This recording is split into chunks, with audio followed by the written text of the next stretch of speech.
এবং কি মুহাম্মদ সাল্লাল্লাহু আলাইহি ওয়াসাল্লাম হি ওয়াজ a pure and perfect prophet.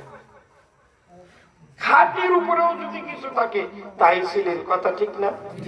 ওনার দাঁত দান মোবারক শহীদ করলো কারা? কাফের।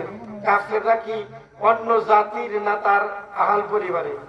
তার চাচা হাবুদে, আবুল আহাব, উতবা, সাহেবা, এরা তার বংশীয় লোক। হাশিমি বংশ, কুরাইশ বংশের লোকরা সবচেয়ে বেশি কষ্ট দিচ্ছে।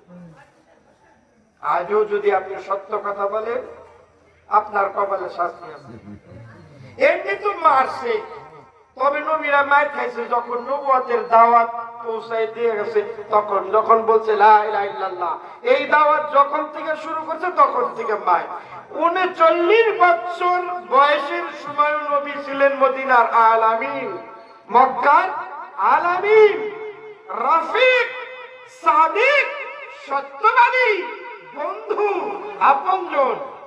কিন্তু 40 বছর হলো ওই গারে হীরা থেকে যখন কলমার দাওয়াতটা নিয়ে আসলো, এইবার কি মিষ্টি মান্ডা দিছে তাকে না পাথর মারছে? কি গারে হীরা থেকে যেটা নিয়ে আসছে খারাপ কোনো কথা লা ইলাহা ইল্লাল্লাহ? কারণ ওই কাফের মুশরিকরা লা ইলাহা ইল্লাল্লাহ বুঝতো। আরবের কাফেরেরা কত বড় ভাগ্যবান, নবীজির রূপ দেখিয়া তারা হলো মুসলমান।